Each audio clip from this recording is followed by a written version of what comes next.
Okay, we've got here a SoundDock 10. This has been sent in by a customer who had the board repaired. We do a repair service for the power board, and there's a separate video that shows you all about this power board. You can see that this dock has been in a really rusty or damp environment and it's gone a bit rusty. You can see all the detail of inspecting the parts, stripping down, taking this out and deciding whether this is faulty or not on another video on the In Vivo channel. So look for that video. I'll try and put a link below if I can to that video.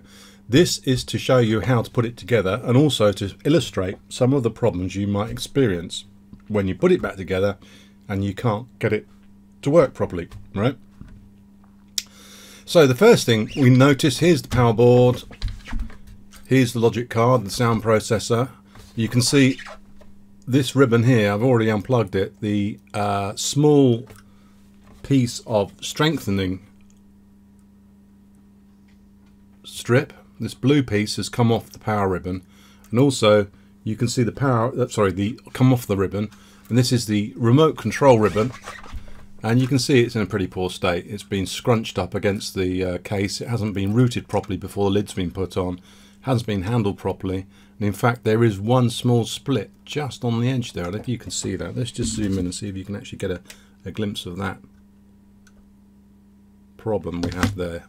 If you're watching on a bigger screen you can see this, look, the ribbon is torn.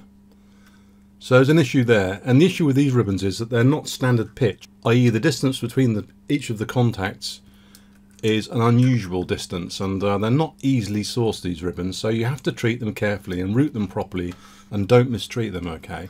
Now the other video shows how to unplug, and later on in this video we'll be showing you how to plug these in, but at the moment let's just look at this dock because this has been sent back by the user because it's not working. Right, the first thing we notice down here is here's the umbilical ribbon which goes between the power board and the sound processor, and if we looked at the sound processor end, we zoom in,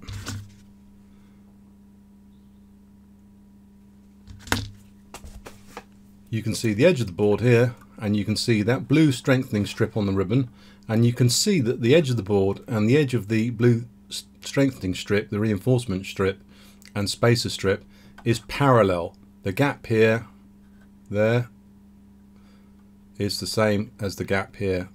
Okay, so that is plugged in squarely. The distance might vary because the thickness or the width of those strengthening ribbons does vary slightly, but it should be parallel. And when you put it together, you obviously have to make sure it's pushed fully in. I'll show you that later. This is about inspecting your work. All right. Now, if we look at the other end of this one, straight away, you can see that the ribbon is pushed in further at this end than that end. So, i.e., this ribbon is not being fully and squarely and correctly pushed into the ribbon cable connector on the PCB. This could be the cause of the problem in this instance. It may be something else, but that's not going to help. So that's got to be rectified. You want to see this equidistant all the way along, parallel face of this spacer here, this line here on the spacer. It should be parallel to the edge of the PCB. And if you can see a different distance here to here of blue showing, then you haven't plugged it in squarely, and it's not straight and it's not right, and you've got to rectify that. Okay. Now, if we zoom out slightly.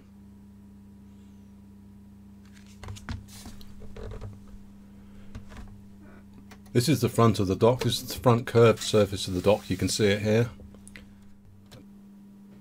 Okay, so we've taken the actual power board out. Look at this one first, and this is the ribbon. I've carefully pulled it out without disturbing this end to show you what we've got, how this has been sent in.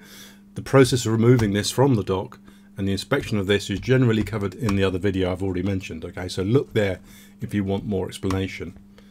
It's the Bose SoundDock 10 power module, which is the power supply and the power amplifiers. Give you that great Bose sound. Okay, so if we go underneath the other magnifier, you can see the extent to which somebody has sent this in saying it's not working. All right, and you can see it's plugged in at one end and hardly plugged in at all, possibly not even making contacts at the other. If I just grab this and rock from side to side like this, when you unplug these, you pull in that direction, gently pulling, and you just wiggle it from side to side like that as you pull. Right, so you can see it is not in at all whatsoever really. So this could be the cause of the issue that this person's having. It may not be, but unless you get these ribbons correct, you're going to be in trouble. So if I just rock it, right, it's come out. All right, but it wasn't plugged in fully. All right, we'll show you plugging this in shortly. All right. Now, just a note about these ribbons. It is covered in the other video, but it is most important. So I'm just going to flash over it here.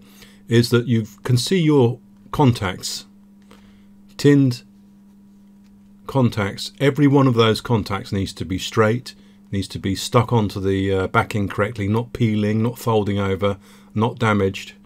Needs to be good. And I've had people bring docks back because they've reassembled them and they say, oh, it's not working, I can't get it working. So, well, okay, look.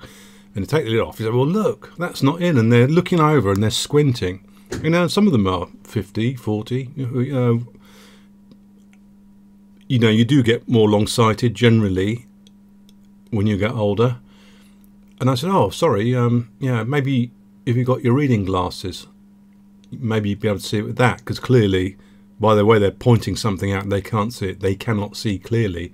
And quite a few people I've met have forgotten how to see clearly, how sharp and how detailed you can actually see if you've got the right glasses. So you're going to have to equip yourself with a magnifier if you can't see. If you can't see this in that sort of detail at probably about 8 to 10 inches or 200, 300 millimeters from your nose, then you're not going to be able to actually check this over. So get yourself a magnifier or a pair of strong reading glasses to enable you to do the job, and obviously some really good lighting. That end looks good, doesn't it? It's a little bit corroded, but that's all right, that end. And if I just turn it round, there's the Bose part number. Never managed to get a replacement, so look after yours, because if you damage it, you're going to be in trouble. And the other end looks good too, right? So that's that. That looks all right. So the ribbon's good. Let's put that to one side. Now let's have a look at the board itself. So here's the 2-pin connector we said, which was for the bass driver, all right? And you need to check it quite carefully once you put this back, and if you've been wrenching away on it, we do check these at repair, but if it's been loosened off or hit in the post, you need to rock that up and down to make sure that these solder joints aren't cracked or the board isn't cracked. Here, here and here, okay? So make sure it's feeling solid, make sure the tang is there, make sure the pins aren't rusty or corroded, make sure it's all super duper, and look at the back and see if they crack away. You can wiggle it and you can see these pins moving here. The pins that come through and are soldered, you can see them moving inside the solder joints, and if they are moving, you're going to have to get those resoldered, because there's quite a lot of current going through there, flowing down these connections into the bass speaker in the center of the dock body, right? Now, so yeah, down this end you've got a 4-way connector which connect to the left and right speakers for left and right audio. If one speaker's not working, it could be this connector. If you've got no bass, it could be this connector, or the bass driver is gone, but you need to check this anyway. You can see this board has had quite a hard time of it. Look at the amount of corrosion. Those connections there and that little diode unit there is supposed to be shiny silver, and you can see it's kind of corroded grey. So it's been in a very damp environment, this thing. And here's the ribbon cable connector. We'll look in the end of the ribbon cable connector in a moment, so you can have a look at the quality of the connections on there.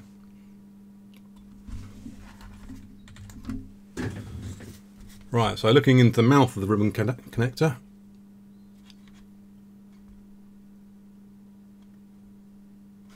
if you can see those contacts in there or not. Normally those contacts in there would be shiny. In this case, this dock has been in a very damp environment. You can see they're very grey. They should be bright, shiny metal. Have I got a board with some on to show you what they should look like? Yeah, you can see that one. That's the same connector actually, similar. You can see they're shiny. On this one they're not shiny. So that connector probably is suspect. But make sure that all the pins are there, that there's no rust. Any water or something that's got in here, you'll see big black blobs and rust and detritus in there. Make sure it's clean and ready to except the ribbon cable. Okay, we're going to have a quick look at the two connectors which plug into the power supply port for the speaker leads, okay, to make sure that they're okay. Now occasionally we've had them back where someone's plugged this in, and because these socket crimps, these contacts inside there which are crimped onto the end of these 4 wires, have pushed out. There is a little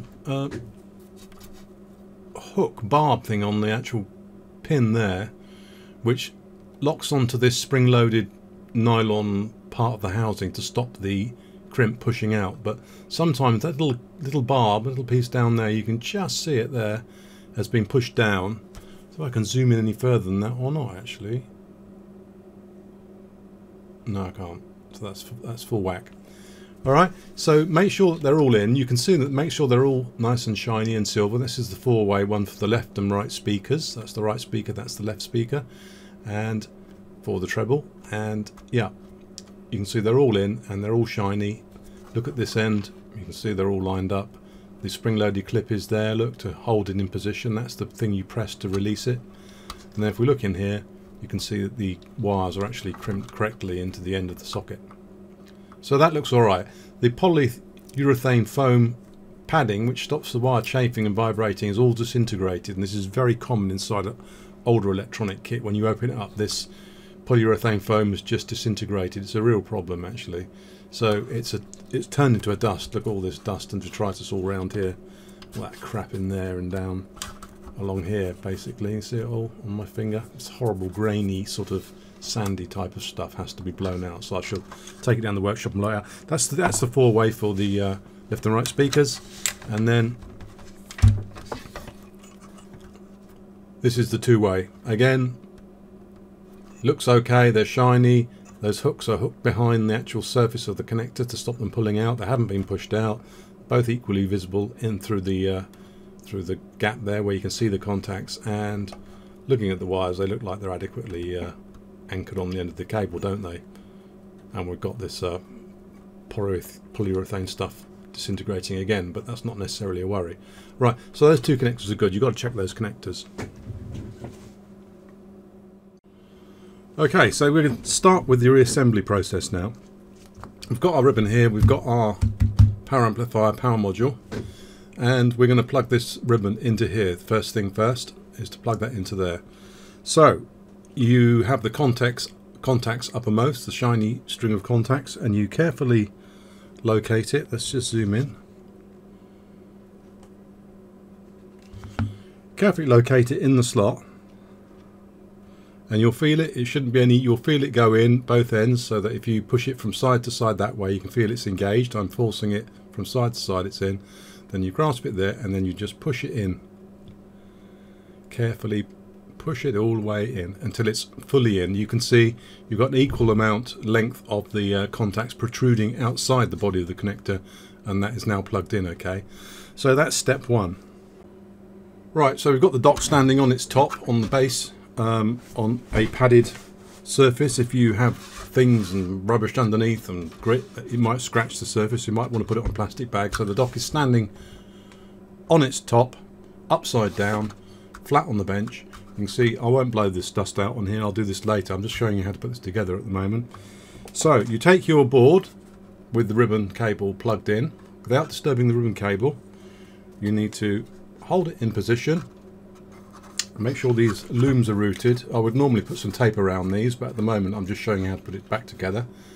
And you plug, oh actually mention this as well, there's a silicone rubber pad here, which this is the amplifier chip for the stereo output, and you need to have this silicone 5-6mm thick pad, sometimes it's blue, sometimes it's pink, in position so that the heat is carried away from this chip onto the heatsink. If you leave this pad out, this will overheat and the sound will cut out, and you might damage the board as well. So you need to make sure you have the silicone rubber. It's squashy, basically silicone rubber, heat conductive kind of putty stroke sticky pad. Okay, now make sure you've got that and make sure that's in position. If it's already stuck on the heatsink, then leave it where it is because it's in the right place. If it's come off at all, you're going to have to take it off like this. Actually, I won't take this one off because it's going to fall apart, but You're going to have to stick it in the aperture there between these two. This device and that device are both rely on this pad to carry the heat generated in those devices away into the cast metal housing for the bass speaker. So that's in position. We plugged our ribbon in just now. So if we turn it over and put it into position, roughly where it's going to go, and the first thing we do is to pull this, push this clip open and plug this connector in to connect the left and right speaker, and push it in until it goes click, and give it a tug to make sure it's in. Okay, we can do the same if I move this way slightly, you can see a little bit better. And then we're going to do the same with this one as well. Okay, so it goes in with the clip downmost onto the connector, plug it, you hear a click and it's in. Okay, so that's in. Now we're going to maneuver this power supply board into position. Okay, now on the top of here, this one has got it missing. Actually, if I unplug these again, I'll just mention something else which you need to take into account.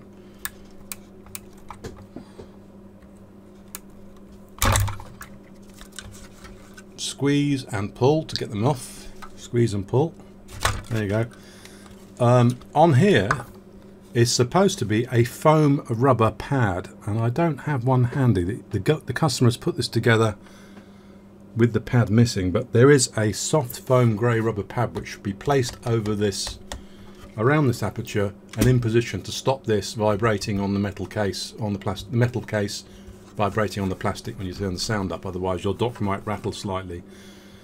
I just don't have one handy to show you. I'll go and see if I can find one. Hold on. There you go. That's what it looks like. Found one.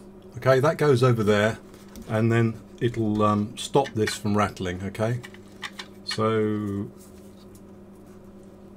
let's put that on there like that, and let's just lower the board into position, engaging with the pad, and then we'll plug these back in again.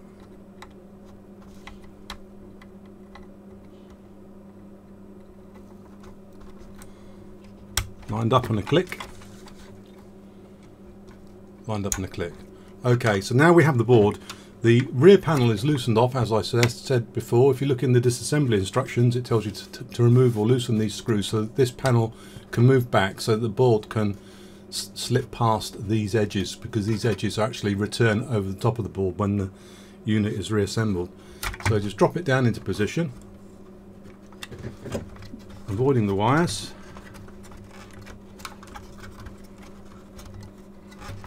In fact, these wires are supposed to go around the outside of there. Okay, those wires are supposed to go around the outside of this post and along the edge here underneath. Okay, drop it down into position, and temporarily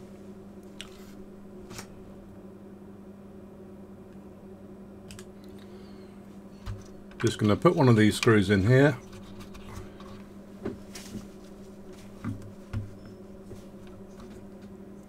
And one at the back to hold them into position.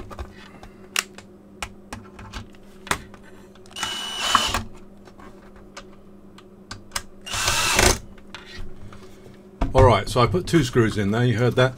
That's held in position, it's nice and solid, it's not going to flop about, nothing's going to happen to it. So that is plugged in. We've checked our connectors, we've got the ribbon cable which we plugged in before, it's fully plugged in, nicely lined up. You can see the blue edge has now disappeared underneath the edge of the PCB, indicating that it is fully engaged, where it wasn't when the customer sent it in. You can see it there.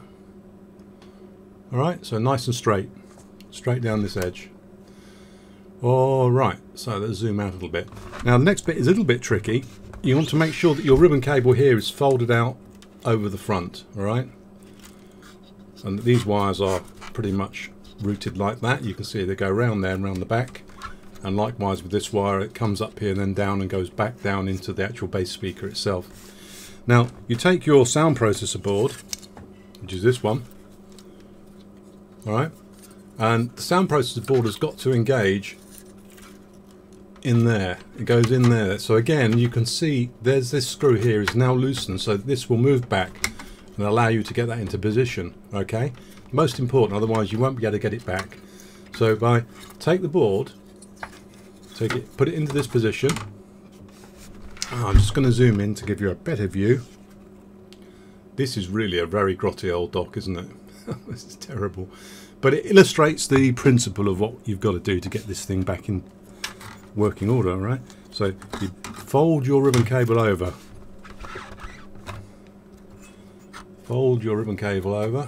without unplugging it, holding it above the board, and again we do the same maneuver to get this in position. Slot it into the connector. It's going in. You can see it won't move that way and it won't move that way. It's actually properly registered, and then you just rock it back into the connector.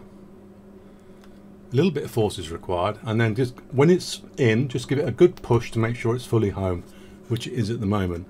Then you can take this board, fold it back over,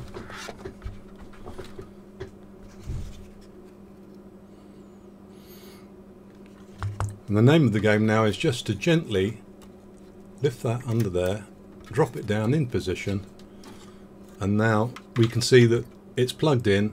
Both ribbon cables ends are engaged properly. The foam pad is the right way up. Okay, has to be. And so the next issue is to plug this ribbon cable into the side here. It's a little bit fiddly because it's not really long enough, but I'm just going to stop and stick this small tab, which has dropped off on this one, this strengthening tab. I'm just going to stick this back onto the end of the ribbon cable with some very thin double-sided tape. So one moment. Alright, so I've stuck the strengthening piece on the reinforcement plastic strip onto the end of the ribbon cable that dropped off, so make sure yours is fixed. Make sure yours is fixed on. And we're going to lift the edge of this board slightly. I can do this so you can actually see. I'm not sure if I can. It's kind of balanced now. Contacts downmost into the connector. Into the connector there.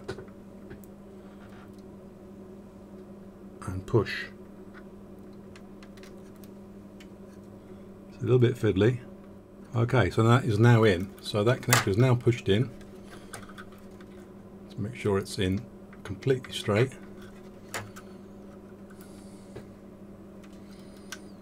It's a really awkward piece of engineering that, actually. Not very good at all.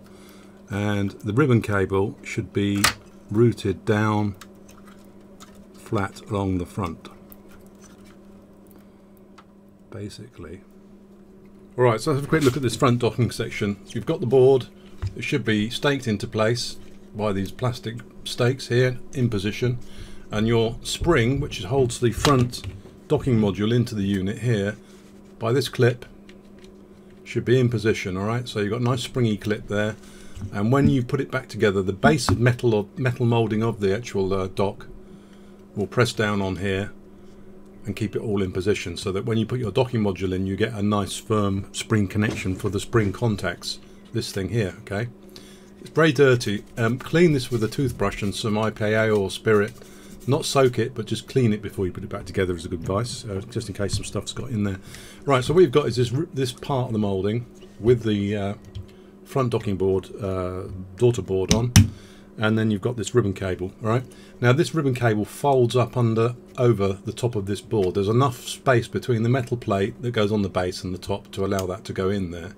All right, so the first thing you want to do is make sure, obviously, you've inspected your contacts as detailed in the other video, and you notice here that the contacts on the connector are facing downwards, so you need to put these contacts downmost. You can see it's shaped like that, and it folds over like that so that it lines up. All right, so you need to have it around that way.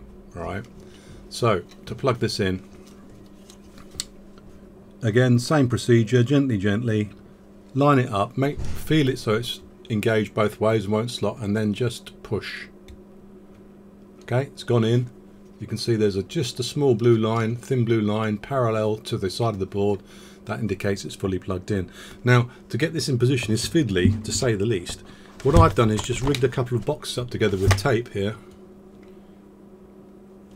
to give me a flat platform to rest this on at the right sort of height, so it will be presented to the dock so that it'll sit there plugged in until you're ready to fit the metal plate. So if I just get the dock body back again, so say the dock body. Oh, there it is. Okay. This board is not screwed down at the moment, but the ribbon cable is in there. We have a ribbon cable under here. So line that up. This is our platform. Place your board onto the platform. Make sure the board is more or less stable. Then you gently look at, I can see this here. If you look down that gap, let's move this again. I'll show the cameraman. You can see there's the ribbon cable there, connector. So put our board box back, put our unit back, and then just offer it up into the slot once again, and then push it home. Fully in, parallel blue line, parallel to the edge of the board, indicates it's fully engaged. And when it's screwed up into the unit, this connector will be folded over. Move this over slightly. You can see this connector will be folded over and clamped between the metal plate and the bottom of the board with this foam padding on the ribbon. Alright, so now is the time that you have to put all your screws back in. We've checked and inspected everything. The board is sitting down. We put all our screws back in. We put all our screws back in. 1, 2, 3, 4. 4 screws, one down in this corner. And we put all the screws back in on the power board. 1, 2, 3,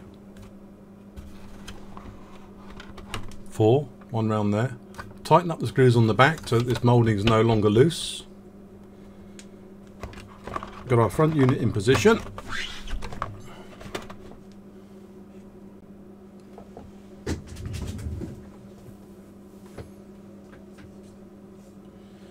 You take your metal plate to make sure that the rubber bungs are in. There's these rubber mounts here. There's one rubber mount there, a rubber mount there, a rubber mount there. So 3 rubber mounts, and then these are the screw holes in the front. These are the screw holes in the front which allow you to put the screws in to hold the base on position. So then you just drop the base into position over the rubber bungs.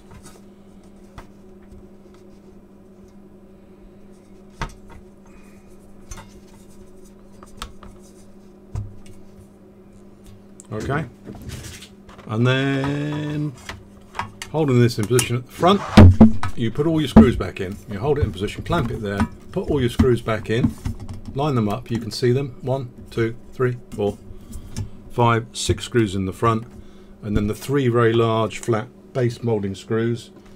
These things with the large flange washer on go into those 3 positions on the base. 1, 2, and then 1 at the other end, 3. Okay. And that's it really, and if you follow those instructions you should be fine. Just make sure those ribbons are not trapped, are plugged in properly, and that the ribbons aren't damaged, and then you should be fine. So that's how you put the dock back together. Sorry it's not a very good video, but I don't have a cameraman here. It's the weekend and I'm doing this in a hurry. So hope you enjoyed that, and thanks for watching.